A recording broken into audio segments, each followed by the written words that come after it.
আসসালামু আলাইকুম এভরিওয়ান, আশা করি সবাই ভালো আছেন। তো আজকে আমি আপনাদেরকে দেখাতে যাচ্ছি কষ্টের ফসল যখন পুরোপুরি প্রস্তুত হয়।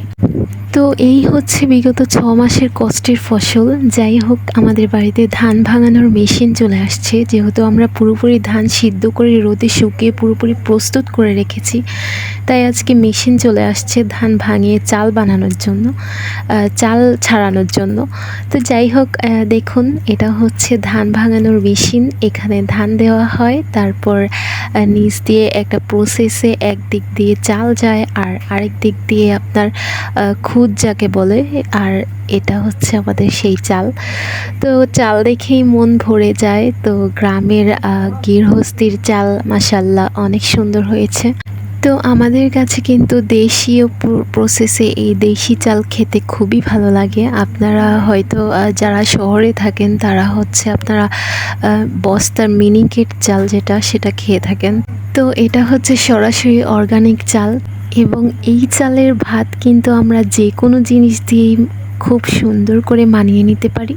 তো যেহেতু আমরা দেশে থাকি, তাই আমাদের দেশীয় প্রধান খাবারের মধ্যে এই চালের ভাতই হচ্ছে সবচেয়ে সেরা। তো আমাদের মতন এরকম দেশীয় চাল কারা কারা খেতে খুব পছন্দ করেন তারা তো অবশ্যই কমেন্টের মাধ্যমে জানিয়ে দেবেন। আর এদিকে দেখুন, আমার ছোট্ট সোনামণিটাও কাজে লেগে পড়ছে। ও সকাল সকাল আমাদের সাথে ধান ভাঙানোর কাজে জড়িত হয়ে পড়ছে।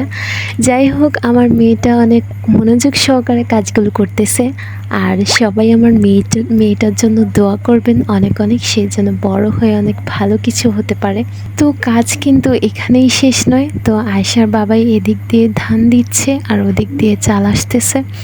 যাই হোক, আমার মেয়েটা অনেক খাটাখাটনি করার পর আমার শাশুড়ি এদিক দিয়ে চাল নিয়ে আমার শ্বশুরের হাতে দিচ্ছে। উনি অনেক সুন্দর করে ড্রামের মধ্যে চালগুলো পুড়ে নিচ্ছে। তো ড্রামের মধ্যে চাল পুড়ে নিলেই কিন্তু কাজ শেষ নয়, এখানে আরও কাজ বাকি রয়েছে। এদিকে চাল ভালো থাকার জন্য আমার শ্বশুর এখান থেকে কিছু আম পাতা আর রসুন চালের উপর ছিটিয়ে দিচ্ছে। মানে কয়েক বল ঢালার পরপরই এই আম পাতা আর রসুনগুলো দিতে হয়, দিয়ে তারপর আরও ভালো করে চালগুলোকে রাখতে হয়। সো এই প্রসেসে যদি আপনারাও চাল রাখেন, তবে 1 বছর নয়, টানা 2 বছর চাল অনেক সুন্দর ফ্রেশ থাকে এবং পোকামাকড় ধরার কোনো আশঙ্কাই থাকে না। যাই হোক, এত কষ্ট করে ফসল করে ঘরে চাল এসে যদি আপনারা যত্ন সহকারে চালগুলোকে না রাখতে পারেন, তাহলে এর কোনো মানেই হয় না।